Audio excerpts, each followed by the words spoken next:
¿Cómo se construyó Teotihuacán? Teotihuacán aparece en el siglo I como la ciudad de una cultura y de un pueblo que no sabemos de dónde vino, que no sabemos cómo desaparece 5 siglos después y que no sabemos cómo adquirió una cultura y una tecnología realmente avanzada. ¿Qué tal? ¿Cómo están ustedes? Mi nombre es Pablo Viadas. Como siempre, me da mucho gusto saludarlos. Y miren, vamos a hablar de uno de los grandes misterios de la arqueología mesoamericana, el cual aún ahora causa controversias, causa polémicas, verdaderos conflictos entre los estudiosos y los arqueólogos sobre esta cultura de la cual realmente suponemos mucho, pero no sabemos prácticamente nada. Miren, acompáñenme a vislumbrar un poco en la arqueología y a elucubrar cómo pudo haber existido esta ciudad y cuando menos asombrarnos con la tecnología de los teotihuacanos. Miren, estamos hablando del siglo I de nuestra era, por decirlo así, los tiempos de Cristo. En el mundo, en ese momento, la cultura predominante es el Imperio Romano. Las otras culturas como Egipto o Grecia están en declive y el Imperio Romano es el que domina el mundo antiguo, ¿sí? Hay algo en la India, hay algo en China, pero digamos que por decirlo así, el panorama histórico es dominado por el Imperio Romano. En Mesoamérica, sin ningún antecedente previo, aparece Teotihuacán. O sea, miren, como esta plaza que ven ustedes, esta increíble traza urbana, cuyas líneas se pierden en el infinito, en todas direcciones, no hay nada similar. Estaban los olmecas, una gran cultura también, se dice la cultura madre, pero realmente tenemos pocos monumentos de la cultura olmeca, a no ser estas colosales cabezas de corte africano tan perturbadoras y también tan misteriosas y tan dadas a los conflictos y las polémicas entre los arqueólogos. Ya hablaremos de estas cabezas de rasgos gatunos o rasgos africanos, pero eso es otro tema. Bueno, Teotihuacán se hace en el siglo I, casi el segundo, y aparece desarrollado. Bueno, aquí hay un punto. Esta urbe, en el siglo I y II, llega a tener 200,000 habitantes. Imagínense por la extensión. Eran 200,000 habitantes y población flotante que venía de sitios tan lejanos como Guatemala y Honduras para comerciar con las plumas de quetzal, de sitios tan lejanos como Arizona y Nuevo México para comerciar con las turquesas, de lugares remotos de la Huasteca, de la parte del Golfo, del norte de México, para comerciar todos sus bienes y cambiarlos por lo que era el hierro del mundo antiguo. Un cristal volcánico, negro, hermoso, capaz de tener un filo que podía servir para rasurarse, ¿sí? Que podía servir para hacer herramientas de corte, de punzonamiento, de cortar la carne, de destazar los animales, o inclusive armas, ¿sí? Armas como el macuajitl, ¿no? La espada que canta, ¿no? La madera que canta, que tenía filos de obsidiana, esta arma tremenda de los mexicas, puntas de flecha, ¿sí? Puntas de lanza, bueno, el hierro del mundo antiguo era la obsidiana. Y esa era la riqueza de Teotihuacán. Las minas que hasta la fecha ustedes pueden ir y pueden adquirir piezas de obsidiana en Teotihuacán. Bueno, esta sorprendente civilización no empieza construyendo pequeñas pirámides que luego hace grandes. Ustedes han visto el Templo Mayor, ¿no? Hay una pirámide pequeña y luego viene la cebolla arqueológica, ¿no? Que dicen los arqueólogos. Y ustedes pueden ver las etapas de construcción, de construcción, de construcción. No, la pirámide del Sol está hecha en una sola intención igual. Primero parece que se hizo la de la Luna, que realmente parece que es la pirámide de Tlaloc. Y después es la pirámide de Quetzalcóatl, que bueno, ahora le hicimos la pirámide del Sol. Todas ellas cubiertas de un material rojo sumamente venenoso, que es el cinabrio. El cinabrio es el mercurio. Es muy venenoso, pero era. Por cierto, si ven las pinturas rojas de ahí, no las toquen. Es cinabrio, que es mercurio, es venenoso. Así que mejor no tocar murales ni nada de esto. Pero bueno, esta urbe no solamente está construida, digamos que la plaza gubernamental, que sería la Plaza de la Luna, o el área sacerdotal o religiosa, que es la Pirámide del Sol, el área comercial, que sería la parte de la ciudadela, sino existe una serie de instalaciones, de construcciones, de palacios, de plazas, que nos habla de pues palacios para comerciantes o instalaciones para comerciantes que vienen de muy lejos Es una ciudad multicultural donde podemos ver que estas gentes llegan a comerciar de todas partes del mundo antiguo. Y miren, es una ciudad abierta, no es una ciudad militarista, no está protegida por murallas. Es una ciudad que abre sus avenidas con los brazos abiertos a todo el mundo. Son grandes plazas para que llegue la gente, son grandes avenidas, son grandes instalaciones, porque está pensada para decenas de miles de personas que comercien, que se conozcan, que intercambien ideas, lo que se necesita para que el mundo tenga civilización. Bueno, es posible identificar culturas que vienen del Golfo, culturas que vienen de la zona maya, que vienen de la Mixteca, que vienen del norte, cada una en sus diferentes aposentos, cada una con sus talleres, elaborando la obsidiana y recibiendo mercancías de todos estos lugares para hacer un intercambio que al final de cuentas enriqueció y convirtió en esta ciudad en la más asombrosa y maravillosa de ese momento. Y miren, hablemos que en el siglo I y II no hay una ciudad como Teotihuacán. Inclusive, la Roma imperial tiene calles estrechas. Si ustedes ven las fotografías o han tenido la oportunidad de pasear por el Foro Romano, vean que los arcos del triunfo por donde desfilaban las legiones, pues las legiones vieron de desfilado de dos en dos, no son tan amplias. Las avenidas no tienen la amplitud de las que tiene Teotihuacán. Sí, son monumentos hermosos, son monumentos maravillosos, muy altos, grandes, en fin, imponentes, pero no tienen la amplitud que tiene el trazo de Teotihuacán. ¿Sí? Entonces, eso hay que llamar la atención, que es una cultura única, original, que no hay paralelo en el mundo para la cultura teotihuacana, y que de esta cultura teotihuacana va a emanar toda la mitología del mundo antiguo mesoamericano. Pero bueno, miren, ¿quiénes eran los teotihuacanos? Aquí hay una discrepancia y hay una polémica entre muchos estudiosos y arqueólogos. Los teotihuacanos, ¿quiénes eran? Eran los toltecas, los increíbles sabios toltecas, aquellos que solían dialogar con su propio corazón, aquellos que sabían sembrar el algodón de colores, del cual emana el señor Tlahuizcalpantecutli, el cual nace un año Seacatl, ¿no? Un Ocaña, y el cual tiene ese conflicto con su hermano el Tezcatlipoca Negro, decía mi abuela, líbrenos Dios. Bueno, ¿quiénes son? Hay quienes sitúan a los toltecas lejos de ahí, en Hidalgo, en un sitio más pequeño, más modesto, donde están estos atlantes maravillosos, pero es un sitio mucho menor. Ahí sitúan a los toltecas muchos siglos después, en otro sitio. Hay quienes dicen, no, no es posible.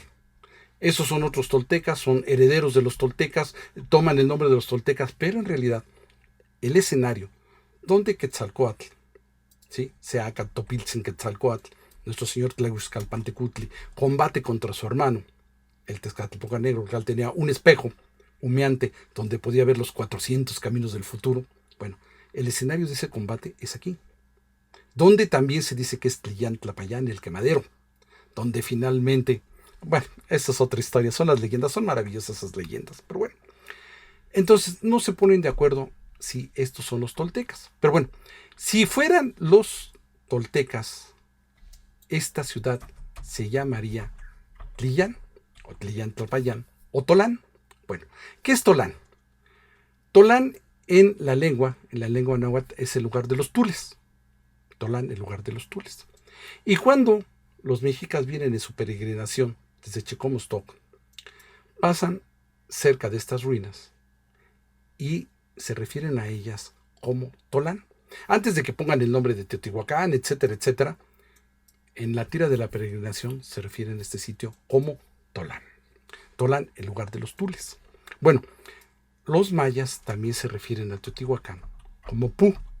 Pu, en su lengua, es también el lugar de los tules. Bueno, pero si ustedes han ido a Teotihuacán, pues no creo que sea un lugar donde haya tules, donde haya agua y donde haya peces. Aquello es desértico o semidesértico, ¿no? A no ser que haya sido época de lluvias, donde pues los campos reverdecen y se ve muy bonito aquello. La verdad es que el sitio es árido y hace un sol de justicia, ¿sí? Entonces, ¿cómo es posible que le ponen el lugar de los tules, del agua y de los peces a un sitio tan desértico? ¿A qué se están refiriendo? ¿Sí? Quizás esto es lo que ha causado mayor controversia entre los arqueólogos, de si es Tula en Hidalgo o es Tula en el Estado de México. Bueno, existió un Teotihuacán acuático. Si ustedes ya vieron nuestra colaboración donde se habla de las lagunas colgantes de Teotihuacán, hicimos colgantes porque una derramaba su líquido sobre la otra y sobre la otra. Y entonces se hacían estas lagunas. Aquí nuestro equipo nos hizo una fotocomposición donde pues podemos ver un lago, ¿sí? Y algunos otros lagos por aquí, rodeando lo que podría ser una reconstrucción arqueológica del centro de Teotihuacán, algo, una alegoría realmente, ¿no? No hay, perdón ustedes que no exista alguna exactitud histórica, sino la idea de dar la impresión de que Teotihuacán pudo haber estado rodeado de lagunas. Bueno, esto puede sonar disparatado a menos que comencemos a ver la evidencia geológica. ¿Qué dicen los geólogos acerca de que pudo haber una laguna donde está ahora Teotihuacán? Que Teotihuacán pudo haber sido un Tenochtitlán.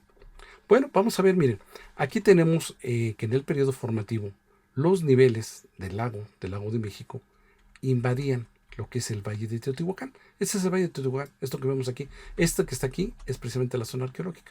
Este es el periodo formativo. Pero ya en el periodo clásico, cuando ya existe Teotihuacán y algunos otros asentamientos satélites de Teotihuacán, siguen existiendo esas lagunas, ¿sí? Y estas lagunas se alimentan por los escurrimientos de la época de lluvias, ¿sí? Pero estos escurrimientos son locales. O sea, los escurrimientos locales no alcanzaban a mantener un río continuo y mucho menos una laguna, ¿sí? Pero ¿qué creen? Que esta laguna sigue existiendo en el tiempo posclásico cuando ya Teotihuacán desapareció. Quizás seguía ocupado por algunas otras civilizaciones que llegaban y pues ocupaban estas ruinas, etcétera, etcétera. Inclusive hacían sus propias excavaciones arqueológicas. Bueno, pero sigue existiendo esta laguna. Bueno, para que esta laguna siga existiendo, pues debe de haber un control de esta cuenca. Y nosotros elucubramos que este control de los lagos es artificial. Una cultura, posiblemente los teotihuacanos, o vamos a decir que los toltecas, crean una serie de represas en esta parte del lago Zumpango, en el lago de Xaltocán, en el lago Zumpango, y todavía se alcanza a ver bien, en la laguna de San Cristóbal, todavía se alcanza a ver el Albarradón, ¿sí? Todavía hay ruinas restos de ese Albarradón aquí en esta parte, cerrando lo que es esta cuenca para mantener el nivel del agua. Porque miren, aquí hay algo curioso. Miren, realmente el lago de Zumpango es más alto que el lago de Xaltocán, que el lago de San Cristóbal y que el lago de Texcoco. Bueno, esto no puede ser natural. Si hay agua que se acumula aquí y se derrama sobre el siguiente o sobre el siguiente, esto causa una erosión y causa un río. Y entonces lo que tenemos es que esto se llena de agua, ¿sí? Y entonces tendríamos que el lago de Texcoco sí sería perenne, pero el lago de Zumpango sería un río por donde pasa el agua de escurrimiento, igualmente los otros ríos. No tendríamos estos lagos. Estos lagos se forman porque una cultura crea estos diques, estas represas, para crear sectores de riego en todas estas zonas. De esa manera yo sí creo que puedo sostener 200,000 gentes. Y a la vez, probablemente aquí donde está Colman, crearon otra represa, la cual tenía contenidas las aguas de escurrimiento en esta zona. Bueno, esto ya es mucho lucubrar, ¿no? Si realmente dicen, no, pues sí, pues, puede suponer muchas cosas, ¿no? Una represa en Acolman, una presa en Acolman para crear la laguna de Teotihuacán. Si no me digas, ¿y qué más, no? Más fácil me dices que los teotihuacanos bajaron de un platillo volador. Bueno, pero es que no es mi idea. El estudio geológico dice que sí la hubo. Y también los mismos estudios, el estudio lo hemos tomado muchas veces, pero datos de un estudio del siglo XIX, dice que los niveles son diferentes, ¿sí? De hecho, se decía que se iba a inundar la zona del lago de Texcoco, ¿no? Donde se estaba haciendo este aeropuerto anteriormente. Bueno, eso no se puede hacer porque esa laguna tiene un nivel más alto que el Zócalo. Si inundamos esa parte, pues el Zócalo se llena de agua, porque la ciudad se hundió más abajo que lo que es el antiguo lago de Texcoco, ¿sí?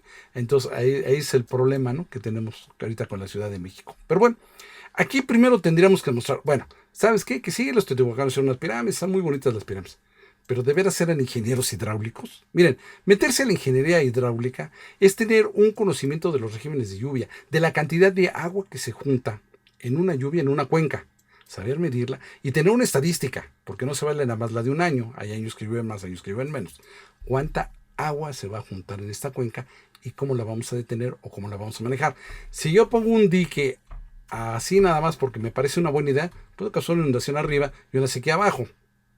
A la inversa, pues puedo estar mandando las aguas de arriba hacia abajo y les causo una inundación abajo, ¿sí? O sea, la ingeniería hidráulica es una ciencia complicada porque el agua es muy difícil de manejar, fácilmente se nos va por algún sitio y erosiona nuestra represa, pasa por arriba el agua y la deshace y inunda abajo, ¿sí?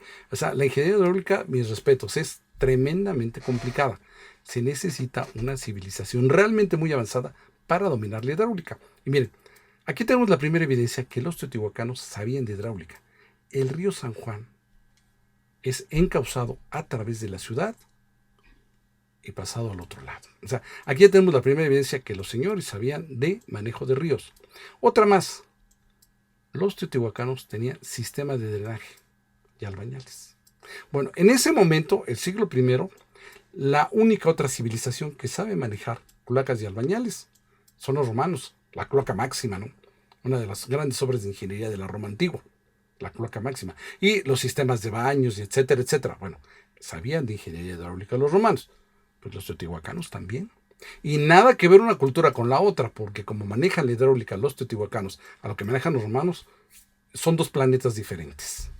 Bueno, entonces, según esta elucubración de nuestra parte, estos ríos de temporal, o sea, solamente tienen agua en las épocas de lluvia, estarían contenidos para formar una laguna en la zona arqueológica de Teotihuacán y la zona aledaña. ¿Para qué formar una laguna? Bueno, pues para hacer chinampas. Con las chinampas, pues bueno, yo tengo una gran producción agrícola, como si tuviera un cultivo hidropónico, porque siempre tienen agua. Llegan peces, llegan aves migratorias, así que hay caza, hay pesca, hay agricultura. Es un sistema muy, muy eficiente, del cual, a tenor de esto que yo estoy exponiendo, sería nuestra primera evidencia de que los teotihuacanos, los toltecas, los sabios señores toltecas, son los inventores de las chinampas. Bueno, pero esto es, ¿en qué baso yo esa elucubración? Según esto, pues tendría que haber existido una presa aquí en la zona de Acolman que inundara toda esta cuenca, llega una buena lluvia y se empieza a inundar y se inunda el campo, ¿sí? Como hay evaporación y absorción, etcétera, etcétera, bueno, tenemos que esperarnos a la siguiente temporada de lluvia para que no baje demasiado el nivel, ¿sí? Pero tendríamos que hablar de que aquí hay evidencia, cuando menos arqueológica, de que hubo una presa en la Colman. Bueno, ¿habrá una presa en la Colman? Pues, ¿qué creen? Que sí la hay. Según esto, fue construida en el siglo XVI. Yo digo que la gente que estaba ahí reconstruyó la que ya había. Y miren, aquí está la compuerta de desfogue del sistema hidráulico de la presa del Rey en la presa Cuaunalán a Colman, ¿sí? Y este es del archivo Casasola. No sé cómo esté, pero miren, todavía por ahí en los años 60, a juzgar por el modelo de la camioneta, pues todavía existía esta represa de Acolman. Y de hecho ustedes pueden entrar ahí a Google, buscar la represa de Acolman y hay mucha información porque es una gran obra hidráulica y una obra que también causó conflictos, como ya saben, cuando se hace una represa, pues alguien controla el agua arriba y los deja los de abajo sin agua. Y entonces esto causa muchos conflictos, ¿no? El manejo de las represas requiere realmente aparte de una gran ingeniería, un gran sentido social de cómo vas a manejar ese reservorio de agua, ¿sí? Entonces, bueno, no es sencillo meterse en esos conflictos. Pero bueno, sí existe esta represa que estamos diciendo y la cual nosotros suponemos, pues data de tiempos muy antiguos y creó este sistema que pues aún nos dice los estudios geológicos, que en efecto existió un lago que rodeó Teotihuacán, que proveyó toda la agricultura, la caza y la pesca que se necesitaba para sostener una ciudad de ese tamaño. Pero ahora, ¿cómo construyo yo en aquellos tiempos una represa cuando no tengo cemento? Miren, tampoco tengo mucha cantera. Aunque realmente esta es una zona volcánica y hay buenas canteras aquí, no tengo la manera viable de trasladar grandes piedras y sobre todo para construir una cortina de este tamaño a lo lejos, porque primeramente no tengo bestias de tiro. Tampoco se ha implementado la rueda. Sí se conocía la rueda, hay juguetes con ruedas en Mesoamérica, pero no era práctico porque no se habían hecho caminos, porque no había bestias de tiro. Y entonces, bueno, estos los traían los más iguales, pero más brillante aún, se ideó el sistema de contener la tierra por medio de chinampas. ¿Qué es esto? Yo ponía una serie de postes y estos postes los tejía con enramada y contenía la tierra, la misma tierra de ahí. ¿Para qué me fatigo? O fatigo a mi personal o a mis trabajadores. Miren, de alguna manera, si eran esclavos, que si había esclavitud, pues hay que darles de comer y hay que tratarlos bien porque si no se te mueren y te quedas sin mano de obra, ¿no? Entonces, bueno, eso es caro. De cualquier manera es caro. O son trabajadores pagados y es caro, o es gente, o son esclavos y también son caros. Bueno, ¿para qué fatigo a mi gente? ¿Cuándo yo puedo poner estas empalizadas? Mira, estas fotografías son de la zona del Templo Mayor, ¿sí? En algún momento se supuso que eran pilotes, ya se vio que no. Tienen 3, 4 metros de profundidad en una zona donde la capa sólida está a 50 metros, 60 metros de profundidad. Entonces, miren, aquí están estos pilotes. Bueno, ¿cómo se ponían estos pilotes? Bueno, se traían estos postes, se cortaba de la madera, los arbolillos que había ahí o los árboles, se les pegaba por arriba con una piedra y se iban hincando y se rellenaba de tierra, ¿sí? Llegaban los más iguales, vaciaban las cestas de tierra o de la misma tierra que había aquí y esto lo tejían con tules, así como ustedes pueden ver aquí. Entonces, bueno, se supone que era el lugar de los tules, Tolán, ¿no? Entonces tejían esto y iban construyendo las chinampas, así como ven ustedes aquí. O sea, era una empalizada y la empalizada pues estaba rellena con tierra, tules, todo esto. Bueno, era excelente como un cultivo hidropónico. Siempre tenían agua y tenían una gran producción estas de calabaza, frijol, en fin, maíz, todo lo que sembraban ellos, ¿no? Entonces se podía sostener muy bien la vida de 100,000 o 200,000 habitantes, ¿sí? Al sembrar estos postes y hacer estas chimpas. Bueno, este mismo sistema me servía para hacer represas, porque las represas quedaban tejidas, agarradas con los tules. O sea, imagínense que era un sistema en el cual pues tenía los postes y los postes estaban amarrados. Entonces, si yo tenía todo esto amarrado, todo este conjunto, pues me iba a sostener muy bien el agua y iba a poder crear esto. Miren, vamos a seguir hablando de la construcción de Teotihuacán, porque miren, es muy interesante los pisos teotihuacanos y el armado de los muros, las columnas y las losas de los palacios teotihuacanos. Es maravilloso realmente cómo se construyó Teotihuacán, porque nuevamente no existen evidencias, al menos hasta el momento, de otra cultura que haya usado este proceso constructivo anteriormente. Miren, la otra cultura del Valle de México es Cuicuilco. Y Cuicuilco nunca llega a este grado de sofisticación. Sí hacen un monumento, se hace una pirámide monumental, pero esta pirámide monumental no es así el círculo perfecto, ¿no? Entonces, bueno, es maravilloso, es asombroso, pero no se llega a esa sofisticación que se tiene en Teotihuacán. La otra cultura, la cultura madre, los olmecas, ¿sí? Es realmente asombroso, ¿sí? Pero digamos que lo más notable de esta cultura son estas cabezas enormes, ¿cómo se les dice? Colosales, con rasgos africanos. Eso se ha prestado también para una serie de controversias y problemas entre arqueólogos, que es sensacional cuando se pelean entre ellos. Se ve cada cosa tremenda, pero eso hablaremos luego. Y sí, hay algunos monumentos de tierra pisonada de los olmecas, pero realmente queda muy poco. Como esta cultura, no hay ninguna que la precede. Aparecen de la nada y lamentablemente desaparecen. Bueno, a este tenor, ¿cómo se hace para construir un monumento de tierra pisonada de esa altura que resiste siglos hasta que llegan los arqueólogos?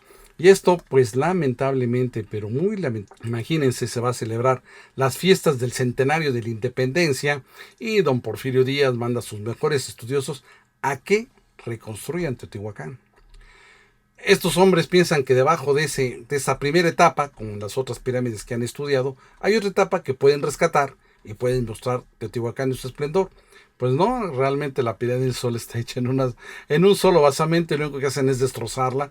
Hay quien me dice que pierde 10 metros, hay quien me dice que pierde 6 metros, pero como el 20% de su masa se pierde porque inclusive son capaces de poner un ferrocarril para sacar toda la tierra que según ellos sobran. Entonces realmente no es que consoliden el monumento, es que realmente casi lo demuelen, ¿no? Mucho de Teotihuacán, inclusive mucho de lo que ven ahora de Teotihuacán, pues obedece a suposiciones o estudios o a fantasías libres de arqueólogos de aquella época. Eso, miren, es algo que no lo digo yo, es algo que son opiniones de arqueólogos que a veces se oponen a que se hagan estas restauraciones en base a que, pues mucho del material que está puesto ahí obedece a una reconstrucción de principios del siglo XX. Entonces, mucho del cemento que ven en Teotihuacán, pues no tiene que ver nada con los teotihuacanos. Pero bueno, ese es otro tema que también merece hablar. Yo lo que les quiero decir es que, miren, Teotihuacán posiblemente desaparece en una especie de invierno nuclear, por llamarle así, en un invierno provocado por un volcán muy lejos de ahí, que ocasiona que haya hambre. que se cubra la luz del sol, que sea muy baja la luz del sol, que no lleguen las aves migratorias, que se acaben los peces, que no se puedan dar estas excelentes cosechas de las chinampas y la civilización entre en declive, que también el hambre ocasione que los mismos vecinos pues lleguen y saquen y ataquen Teotihuacán. Hay evidencias de que está quemado. Probablemente desaparece en una hecatombe provocada por una erupción volcánica que hace un cambio climático. Un cambio climático que, por ejemplo, es lo que tenemos ahora. Y miren, la única forma de combatir el cambio climático y en dado momento poder tener buenas cosechas, poder tener reservas de agua potable, es la ingeniería. ¿Sí? Nosotros queremos recomendarles en esta ocasión nuestro curso de AutoCAD Civil 3D, que va desde los topógrafos que están iniciando, ¿sí? Para que se familiaricen con drones, con sistemas GPS, con todas estas herramientas modernas, ¿sí? Y que puedan trazar caminos, terracerías, represas, canales, de una manera fácil y accesible, con este software estupendo que es AutoCAD Civil 3D. Miren, como siempre, nuestra intención es poner las mejores herramientas de la tecnología a su alcance, con toda la accesibilidad, con nuestros departamentos de soporte técnico, para que ustedes puedan rápidamente dominar estos softwares que son la base de la tecnología y lo que está manejando el mundo. AutoCAD Civil 3D lo manejan los topógrafos de Siria, Medio Oriente, Arabia Saudita, Inglaterra, Estados Unidos. Todo el mundo maneja esta herramienta, que es la herramienta por excelencia para el diseño geométrico de caminos y terracerías. Y bueno, pues también les recomendamos el resto de nuestros cursos, porque miren, ahorita el mundo todo se ha vuelto BIM. Todos los proyectos llevan informática y Editorial Viadas tiene la certificación BIM para que ustedes sean BIM managers profesionales a través del manejo de Revit para instalaciones hidráulicas, eléctricas, sanitarias, topografía, redes contra incendio, estructuras de concreto, estructuras de acero, en fin, todo lo que pueden ser los aspectos de una construcción que puede ser tan compleja como un hospital o una refinería, lo mismo que un edificio inteligente de una unidad habitacional. Pues bien, yo les agradezco mucho la atención a este video y pues me despido como siempre deseándoles que tengan una buena salud estructural.